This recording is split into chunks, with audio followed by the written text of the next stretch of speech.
সুপ্রিয় দর্শক, আসসালামু আলাইকুম। আপনাদের সবাইকে স্বাগত জানাচ্ছি এখনকার আলোচনায়। আপনাদের সঙ্গে আছি আমি সিরাজুল ইসলাম। দর্শক, ইয়েমেনে সৌদি আরব একদম ফুল ফ্লেজে অর্থাৎ পূর্ণাঙ্গ মাত্রায় সামরিক অভিযান চালানোর প্রস্তুতি নিচ্ছে বলে ইয়েমেনের হুতি সমর্থিত সরকারের পক্ষ থেকে দাবি করা হয়েছে। তার মানে আমরা মনে হয় খুব বড় রকমের যুদ্ধ দেখতে যাচ্ছি সৌদি আরব এবং ইয়েমেনের মধ্যে। এদিকে ইরাকে সৌদি আরব এবং আমেরিকা যে যৌথ হামলা চালিয়েছে বলে দাবি করা হচ্ছে, সে ব্যাপারে ইরাকের সরকারের পক্ষ থেকে বলা হয়েছে এই বিষয়ে সৌদি আরব বা আমেরিকা ইরাক সরকারকে কোনো কিছু জানায়নি, কোনো অনুমোদন নেয়নি, একেবারে অনাকাঙ্ক্ষিতভাবে দেশের সার্বভৌমত্ব লঙ্ঘন করেছে। এদিকে ইরাকের যে প্রতিরোধকামী সংগঠনের উপরে তারা হামলা চালিয়েছে, তাদের পক্ষ থেকে আজ 31 জুলাই একটি ব্যালিস্টিক ক্ষেপণাস্ত্র উন্মোচন করা হয়েছে, যার পাল্লা 1650 কিলোমিটার। তার মানে পুরো সৌদি আরব ইরাকের এই ক্ষেপণাস্ত্রের আওতায়। ইরাক থেকে সৌদি আরবে হামলার আশঙ্কা যথেষ্ট বলে মনে করা হচ্ছে। এদিকে হরমুজ প্রণালীতে ইরান আরও 2টি তেল ট্যাঙ্কারে হামলা চালিয়েছে, যে ট্যাঙ্কারগুলো আমেরিকার বিমান বাহিনীর সহায়তায় হরমুজ প্রণালী পার হচ্ছিল। যে পথ দিয়ে জাহাজ দুটি যাচ্ছিল সেই রুট বেসিক্যালি ইরান অনুমোদিত না। এছাড়া 4টি তেল ট্যাঙ্কার ইরানি হামলার পর ফিরে গেছে। ইসরায়েলের প্রধানমন্ত্রী বেনিয়ামিন নেতানিয়াহু অভিযোগ করেছেন নিউ ইয়র্কের মেয়র জোহরান মামদানি তিনি নাকি হামাস, হিজবুল্লাহ এবং ইরানকে পৃষ্ঠপোষকতা দেন। আর একটা খবরের হেডলাইন বলে আমি বিস্তারিত আলোচনায় চলে যাই। সেটি হচ্ছে ইউক্রেনকে আমেরিকা পেট্রিয়ট ক্ষেপণাস্ত্র প্রতিরক্ষা ব্যবস্থা তৈরির লাইসেন্স দিতে চেয়েছিল, সেইটা আর দেবে না বলে খবর বের হয়েছে।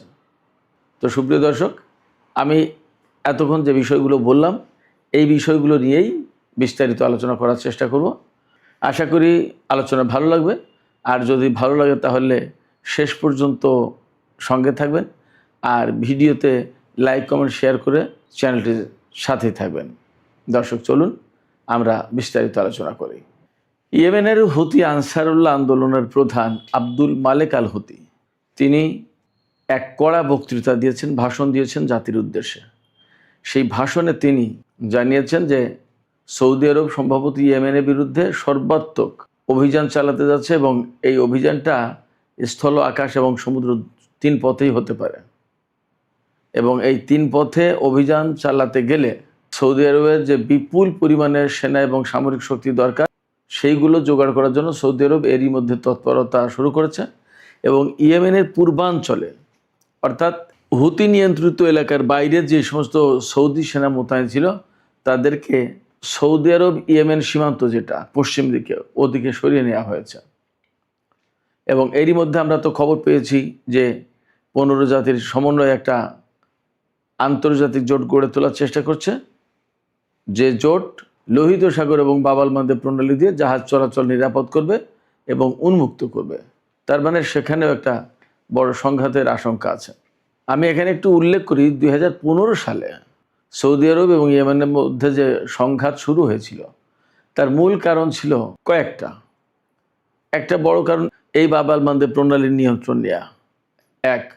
2 হচ্ছে যে তখন ইয়েমেনের এই হুতিদেরকে শিয়া সম্প্রদায় বলে এই দ্বন্দ্বটাকে শিয়া সুন্নি দ্বন্দ্ব হিসেবে চালিয়ে দেওয়ার চেষ্টা করেছিল, বিশেষ করে পশ্চিমা দুনিয়া, আমেরিকা। এর পেছনে সবচেয়ে বড় যে কারণ ছিল সেটা হচ্ছে এই যে হুতি আনসারুল্লাহ আন্দোলন, যেটা এই হুতি আনসারুল্লাহ আন্দোলন বেসিক্যালি ইরান সমর্থিত। এদের প্রতি ইরানের সমর্থন আছে। কারণ হচ্ছে যে এই সংগঠনটা ইসরায়েল এবং আমেরিকার বিরুদ্ধে খুব শক্তভাবে দাঁড়িয়েছে অনেক আগের থেকেই, যার কারণে এদের প্রতি ইরানের সমর্থন ছিল। যেমন ফিলিস্তিন বা ইরাক বা লেবাননের যে সমস্ত সংগঠন আছে যাদেরকে ইরান সমর্থন দেয়, একইভাবে ইয়েমেনের এই সংগঠনটাকে ইরান সমর্থন দিত। এই যে ইরান সমর্থন দেয়, অতএব আলটিমেটলি তারা আমেরিকা, সৌদি আরব সবার, ইসরায়েল সবার শত্রু ছিল। এই শত্রু থাকার কারণে 2015 সালে মূলত তারা ইয়েমেনের বিরুদ্ধে অভিযান চালায় এবং এক্ষেত্রে সৌদি আরবকে সামনে রাখে, যাতে শিয়া সুন্নির দ্বন্দ্বটা জায়েজ করানো যায়, দেখানো যায় যে সত্যিকার অর্থেই শিয়া এবং সুন্নিদের মধ্যে সংঘাত চলছে মধ্যপ্রাচ্যে। কিন্তু মূল বিষয়টা ছিল এই বাব আল মানদেব প্রণালী এবং লোহিত সাগরের নিয়ন্ত্রণ যাতে সৌদি আরব, ইসরায়েল, আমেরিকা এদের হাতে থাকে। কিন্তু বাস্তব কথা হচ্ছে 2015 সাল থেকে 2021 সাল পর্যন্ত 6 বছর 7 বছর যুদ্ধ করেও ইয়েমেনের হুতি আনসারুল্লাহ আন্দোলন সমর্থিত যে সরকার বা সামরিক বাহিনী তাদেরকে পরাজিত করতে পারেনি। এবং এই হুতি গেরিলাদের অনেকেই সামরিক প্রশিক্ষণপ্রাপ্ত, তারা সৌদি আরবের বিরুদ্ধে বড় বড় অভিযান পরিচালনা করেছে। আজকে যখন ইয়েমেনের বিরুদ্ধে সৌদি আরব বড় রকমের অভিযান পরিচালনা করবে বলে প্রস্তুতি নেওয়ার খবর পাওয়া যাচ্ছে, তখন ইয়েমেনের পক্ষ থেকে ঘোষণা দেওয়া হয়েছে সৌদি আরবের বিরুদ্ধে অন্তত 10 লাখ ইয়েমেনি, সশস্ত্র ইয়েমেনি লড়াই করবে। তারা সেইভাবে প্রস্তুতি নিচ্ছে। সেক্ষেত্রে যদি এ ধরনের সংঘাত হয় তাহলে এ কথা একেবারে নিশ্চিতভাবে বলা যায়, একদম জোর দিয়ে বলা যাচ্ছে যে ভয়াবহ রক্তপাত হওয়ার সম্ভাবনা আছে সৌদি ইয়েমেন এই সংঘর্ষে এবং মধ্যপ্রাচ্যে। এবং আমি জানি না আসলে দিন দিন পরিস্থিতি কোথায় যাচ্ছে। এতদিন কিন্তু যুদ্ধের পরিস্থিতি একরকমের ছিল। ইরানের সাথে ইসরায়েল এবং আমেরিকা যখন যুদ্ধ হয়েছে তখন কিন্তু সৌদি আরব, কাতার, কুয়েত, বাহরাইন এই সমস্ত দেশ সরাসরি ইরানের বিরুদ্ধে যুদ্ধে অংশ নেয়নি। এখন যুদ্ধের আপাতত দৃষ্টিতে যখন তীব্রতা কমে এসেছে বলে আমরা ধরতে পারি, অনেক ক্ষেত্রেই বলা হচ্ছে যে মধ্যপ্রাচ্য থেকে, বিশেষ করে পারস্য উপসাগরীয় দেশগুলো থেকে আমেরিকা সেনা প্রত্যাহার করে নেবে কিনা বা কোনো কোনো জায়গা থেকে সেনা প্রত্যাহার করেছে বলে খবর পাওয়া যাচ্ছে। এইরকম একটা সময় সৌদি আরব ইরাকে হামলা চালালো এবং ইয়েমেনের সাথে দ্বন্দ্বে জড়িয়ে গেল। তাহলে বিষয়টা কি দাঁড়ালো?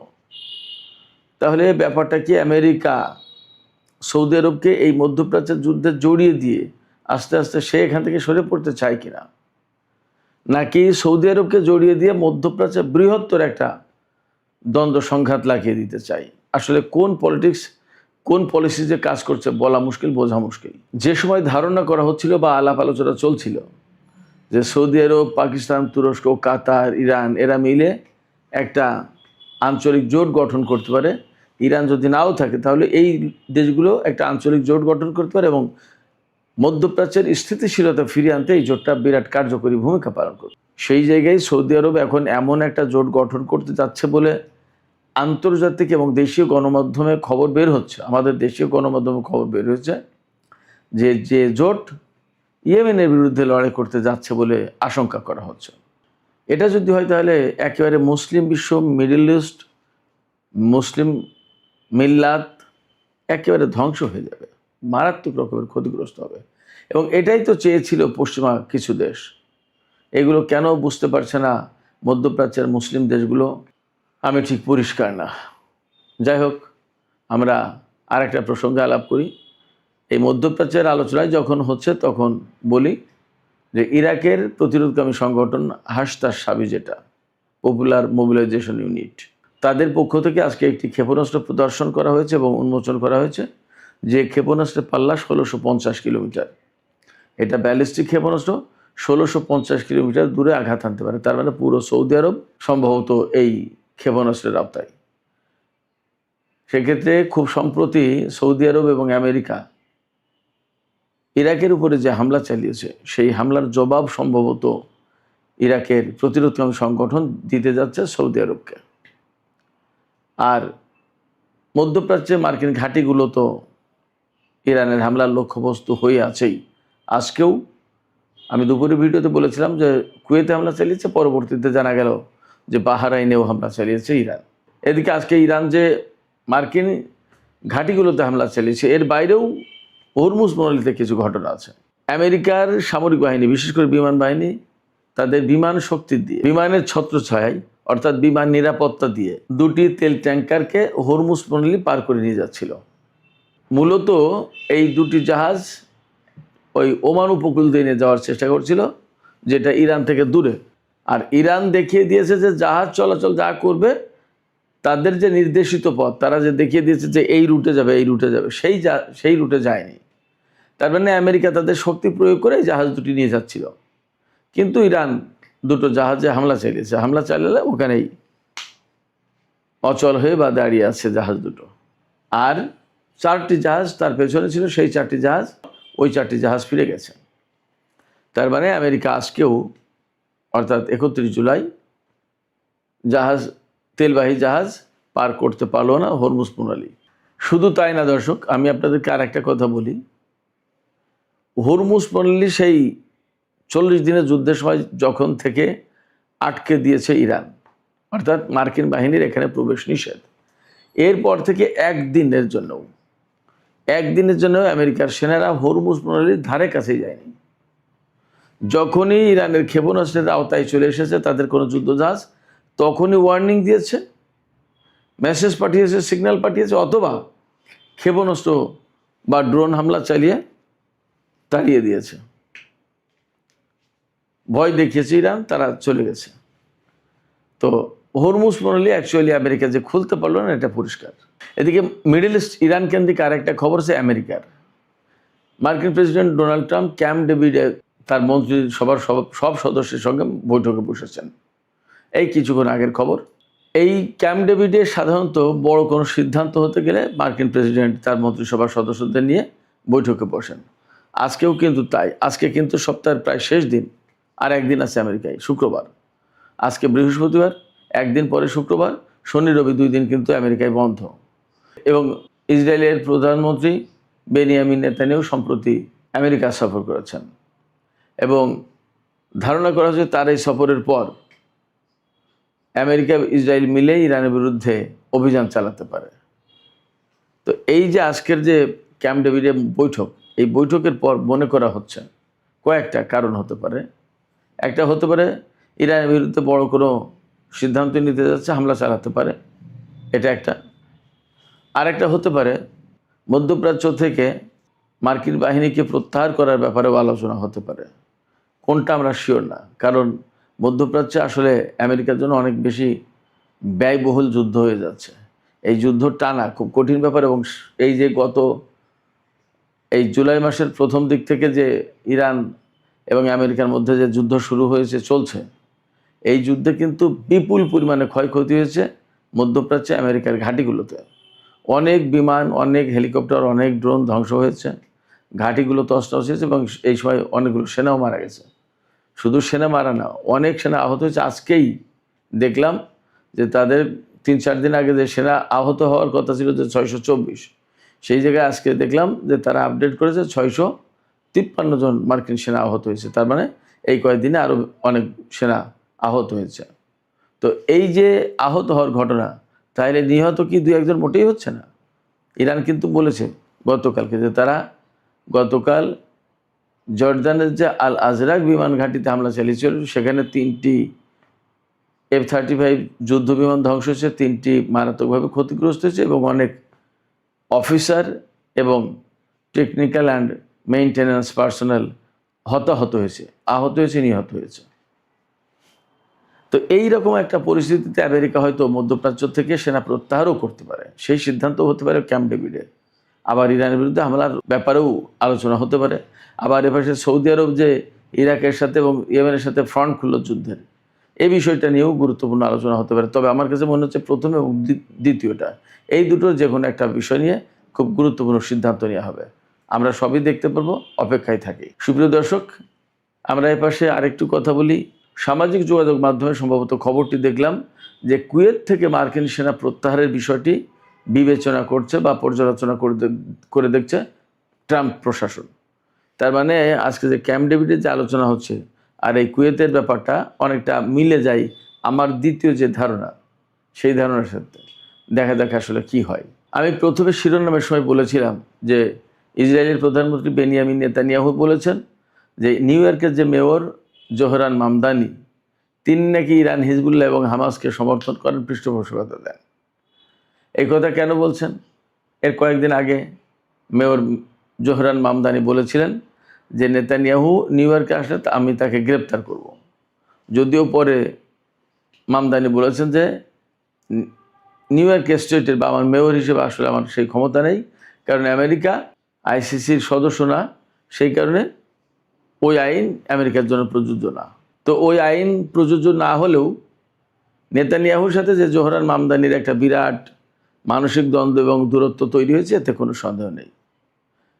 এই প্রসঙ্গে আজকে নেতানিয়াহু বলেছেন, আমি যদি কোনো দেশ সফরে যাই আর সেখানে যদি কোনো সরকার আটকের চেষ্টা করে, তাহলে আমাদের দেশের সেনারাই সেটা কাউন্টার দেওয়ার জন্য বা সেটা নস্যাৎ করে দেওয়ার জন্য যথেষ্ট। ধরুন কথার কথা, ফ্রান্সে গেল, ফ্রান্সের সেনাবাহিনী যদি নেতানিয়াহুকে আটক করার ব্যবস্থা করে বা পুলিশ, তো তাদেরকে কাউন্টার দেবে ইসরায়েলের সেনাবাহিনী। নেতানিয়াহুর বক্তব্য এটা। তাইলে অনেক বেশি শক্তি প্রকাশের বা শক্তির অহংকার দেখানো হলো, এমন কি? আপনাদের মতামত জানাতে পারেন এ ব্যাপারে। আমি সর্বশেষ যে বিষয়টি নিয়ে আলোচনা করতে চাই সেটি হচ্ছে, অনেক আগে থেকেই ইউক্রেন আমেরিকার কাছে ক্ষেপণাস্ত্র প্রতিরক্ষা ব্যবস্থা চেয়ে আসছে। তাকে সম্ভবত পেট্রিয়ট ক্ষেপণাস্ত্র প্রতিরক্ষা ব্যবস্থা দিয়েছেও, কিন্তু সেগুলো খুব একটা কার্যকর হতে পারছে না। রাশিয়ার হাতে ওরেশনিক থেকে শুরু করে অনেকগুলো হাইপারসনিক ক্ষেপণাস্ত্র আছে। হাইপারসনিক ক্ষেপণাস্ত্র পেট্রিয়টে ঠেকাতে পারবে না। তারপরেও এই যে কয়েকদিন আগে তুরস্কে যে নেটো জোটের সম্মেলন হলো, সেই সম্মেলনের সময় একদম প্রকাশ্যে ডোনাল্ড ট্রাম্প ঘোষণা দিয়েছেন যে আমরা ইউক্রেনকে এই পেট্রিয়ট ক্ষেপণাস্ত্র প্রতিরক্ষা ব্যবস্থা তৈরি করার জন্য লাইসেন্স দেব। এই লাইসেন্স পেলে ইউক্রেনের পক্ষে আর এই ক্ষেপণাস্ত্র প্রতিরক্ষা বাড়ানো কোনো ঝামেলা হবে না, কারো কাছ থেকে আর চাওয়া লাগবে না। তো আজকে ডোনাল্ড ট্রাম্প বলেছেন যে তিনি ইউক্রেনকে এই লাইসেন্স দেবেন না। তিনি প্রকাশ্যে কয়েকদিন আগে বলে গেলেন দেবেন, আর আজকে বলছেন দেবেন না।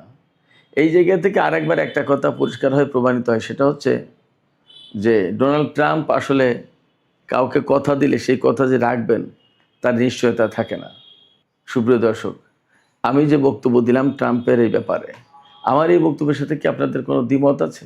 নাকি ট্রাম্প আসলেই বারবার ওয়াদা খেলাপ করেন, চুক্তি ভঙ্গ করেন এবং এই রেকর্ড যথেষ্টই আছে? আপনাদের মতামত জানিয়ে কমেন্টে লিখতে পারেন। আর ভিডিও ভালো লাগলে লাইক, কমেন্ট, শেয়ার করবেন এবং চ্যানেলটি সাবস্ক্রাইব করে সাথেই থাকবেন। দর্শক, এখনকার মতো আলোচনা এখানে শেষ করতে চাই। আপনারা সবাই অনেক অনেক ভালো থাকুন। আল্লাহ হাফেজ।